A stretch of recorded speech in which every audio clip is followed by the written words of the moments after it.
فضلا وليس أمرا ادعمونا بلايك للفيديو واشتراك بالقناة، فهذا يدعمنا كثيرا.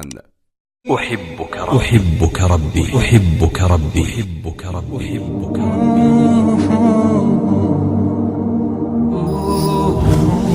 I love you, Allah. Assalamu alaikum wa rahmatullahi wa barakatuhu. Just to let you know, we're here in Brighton, and I'm here with Angela. You may remember Angela from the video uni student, Islam Unpacked, where she came to the park last Sunday, mashallah, and we had a really nice discussion, alhamdulillah. So I'm happy to say, mashallah, she took a shahada on Friday. So should we do your shahada then, inshallah? Yeah. Okay, so raise your right finger. I say ashhadu an la ilaha illallah wa ashhadu anna Muhammadan Rasulullah. طيب أنت أسلمتي من كم سنة يعني؟ أنا كنت 22 سنة لما أسلمت، يعني في 2012. عمرك 22؟ نعم. ما شاء الله.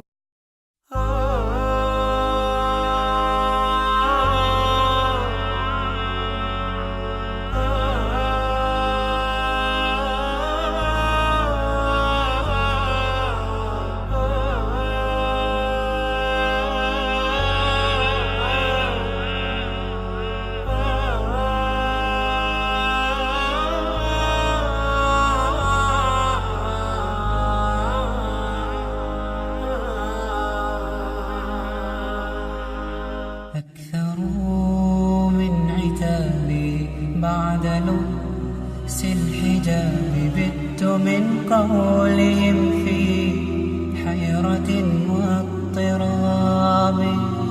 حدثوني فقالوا مذ لبست الحجاب خانك السعد عودي حرة كالسحابة. ولكن كيف أنزعه؟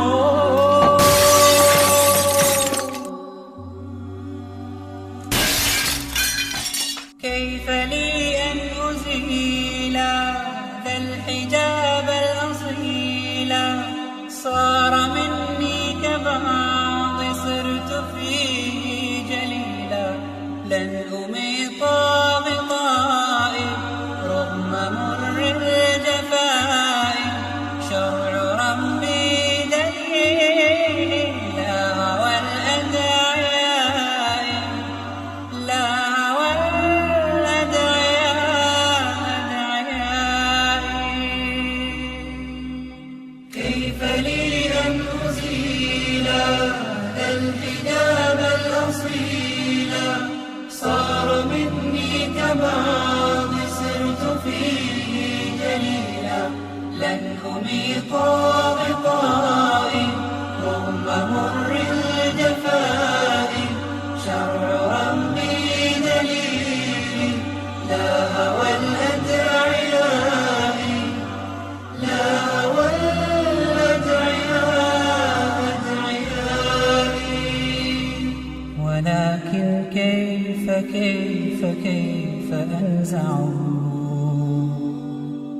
كيف أنزعه؟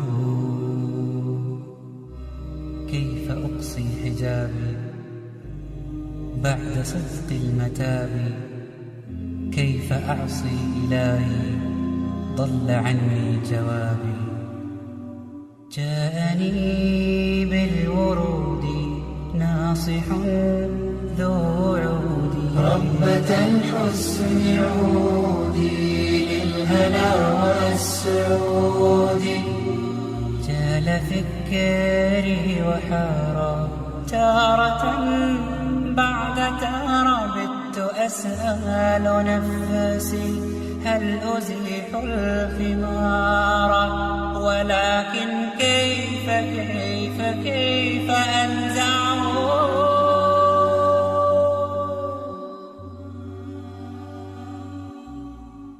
من يعش في الهدايا لم يمل للغوايا. رب ثبت فؤادي وامح عني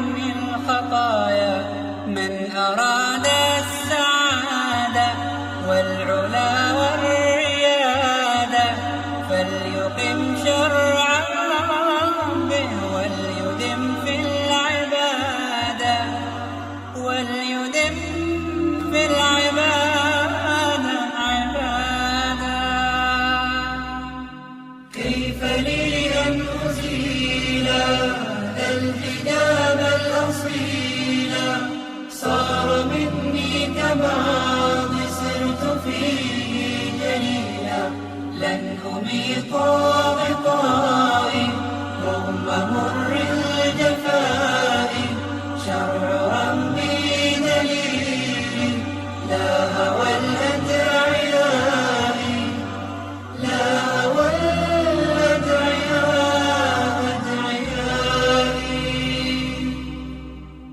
كيف لي أن أزيل الحجاب الأصيلا صار مني كماض سرت فيه جليلا لن أميط غطائي رغم مر الجفاء شرع ربي دليل لا هوى الأدعياء لا هوى الأدعياء أدعيائي ولكن كيف أنزعه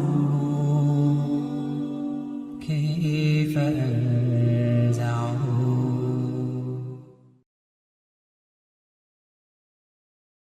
Premier album à 17 ans, Ouais. star du rap à 22 ans. Vous êtes en gros la plus grosse vendeuse de rap en France. Ouais, c'est fou. Même moi, j'ai été dépassée. C'est-à-dire que encore aujourd'hui, je sais que ça a été rarement égalé, je crois. Et vous avez rencontré le public qui vous a adoré. Ouais. Qui vous manque ouais. aujourd'hui? Ouais, mon public. Les gens, en fait. Comme je le dis, j'ai jamais pris mon public pour, comment dire, une foule. Pour moi, c'était des individus à part entière. Je sais parce que ce que je livrais, moi, c'était combien de fois on m'a dit c'est ce que je vis, c'est ce que je ressens.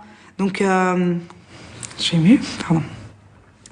J'ai aimé me confier à eux, ils ont aimé se confier à moi. Et j'ai souffert, en fait, qu'on me fasse ensuite passer pour quelqu'un qui avait plus de cœur et qui était plus à même d'avoir une discussion avec quelqu'un qui souffre. Ce qui nous a frappé, nous, pendant ces années de grande rappeuse, c'est on voyait le côté showgirl, une énergie de dingue, une joie de vivre même, une sorte d'envie de vivre. Et on était loin d'imaginer que dès le départ, quelque part, la gloire ne vous allait pas. Déjà, quand j'étais dans le feu de l'action, j'oubliais ma souffrance. Ça, c'est vrai. J'étais sur scène et là, tout d'un coup, c'était l'explosion. Ou j'étais en studio, c'était l'explosion et tout. C'est les à côté qui étaient très douloureux. C'est le silence, c'est l'angoisse, c'est la solitude. Ça, c'est des choses que j'ai eu beaucoup de mal à gérer. L'arrivée du statut de star, qui ne me convenait pas. Enfin, vraiment, on aura beau dire tout ce qu'on veut, parce que je sais qu'il y a plein de gens qui veulent pas croire à ce discours. Ils disent, mais non, attends, t'as dû kiffer et tout. Certes, j'ai essayé de kiffer, mais j'y suis jamais arrivée. J'ai essayé d'aller m'amuser dans des soirées, j'ai essayé de pipoliser, j'ai essayé tout ça. Mais j'étais là en me disant, c'est pas ça. Et pourtant, vous avez eu tout l'attirail de la rappeuse, vous avez eu les voitures, les chaussures, les téléphones, les caprices même. J'ai tout eu. Tout ce que quelqu'un a rêvé d'avoir dans une vie de star, je l'ai eu. Donc vous êtes trompé de rêve. Non, j'ai cru à ce rêve et effectivement, c'est un leurre. En fait, je dis, j'avais pas la grosse tête, mais j'en avais tous les symptômes. J'étais tellement obnubilée par ma petite personne que j'en oubliais les autres en fait. À un moment, vous racontez que vous avez pu effectivement acheter un appartement à votre maman, vous achetez un immense appartement, vous aussi, porte-maillot, sauf que le soir, vous vous retrouviez seule dans cet appartement. Ouais. Ah ouais, j'ai pleuré toute seule. En fait, c'est ça que les gens ils voient pas. C'est pour ça que ça me fait sourire quand j'entends des gens qui disent « Ouais, elle a foutu en l'air sa carrière » ou j'ai envie de dire « Mais est-ce que c'est ça la vie ? Est-ce que c'est réussir sa carrière ? Combien de gens ont fini pendus ou sous Prozac après avoir essayé d'être des directeurs d'entreprise et tout ça ? Moi, je sais que c'est pas ça. Et pourquoi ? Parce que j'ai été ce chef d'entreprise, j'ai été cette patronne, j'ai été cette femme de business, parce que c'est ce que j'étais devenue. Mais j'étais malheureuse. J'étais malheureuse, j'étais seule dans mon lit. Il m'arrivait de pleurer, mais vraiment comme un bébé, hein, à ne pas savoir ce que je fichais sur la terre. Pourquoi moi ? C'était toujours une question que je me posais. Pourquoi moi ? Pourquoi ce succès ? Pourquoi tout d'un coup cet argent, cette gloire ? Pourquoi ? À quoi bon ? Parce que je comprends tout à fait que ça interpelle les gens. Je sais que c'est pas courant. c'est voire parfois sans précédent, parce que voilà, j'étais Rappeuse. une rappeuse et tout ça, donc voilà, je comprends. Mais j'ai tellement gagné en paix et en sérénité que la méchanceté, la haine, j'ai plus le temps de les contrer. Je préfère être chez moi tranquille et voilà. Est-ce que le voile, aujourd'hui, a tout réglé sur tout ce qui vous faisait mal à l'époque où vous étiez sur scène?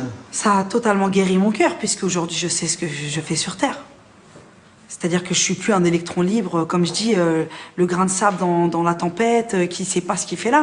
Moi, je sais pourquoi je suis là. Et vous savez, se lever tous les matins en essayant d'être meilleur que la veille, c'est un gros programme dans une journée. Et vous diriez qu'en découvrant votre Dieu, vous avez l'impression d'avoir été vraiment aimé pour la première fois à ce point-là? Ah oui. Ah ouais. Vous savez, quand vous avez l'amour de Dieu, vous vous sentez comblé. بصراحة نفسي. هل مثلا بالفعل الشهرة نفسي طبعا وهذه الفتن المسائل طبعا الفتن. هل تتخيل انه الحجاب ده نقطة سهلة للدرجة دي؟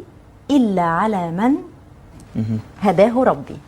ده بقى ساعتها ولا تقول لي شهرة، ولا تقول لي نجومية، ولا تقول لي جوائز العالم، ولا تقول لي ولا يجي أبدا في سجدة فيها خشوع للرحمن، في دمعة تنزل من عيني أقول له فيها بحبك يا رب. لا لا لا لا لا لا. وعايزة أقول لك يمكن اللي بيشوفوني دلوقتي يقولوا بتقول إيه، والله ما حد هيحس باللي أنا بقوله ده إلا اللي شافه ولا جربه. ما تتقالش، ملهاش كلمة للأسف ولا وصفة ولا أصل اعمل كده عشان تلاقي كده، ملهاش. لابد أبدا إنك أنت ربنا سبحانه وتعالى يحطك في الموقف ده وتحس الإحساس ده عشان تاخد اللذة دي. ملهاش حل، ملهاش بقى ولا وصف ولا اقول لك اصلي حسيت، ملهاش حتى كلام. سبحان الله العظيم، مفيش كلمات وجدت ولا اتخلقت تساوي الاحساس. جميل.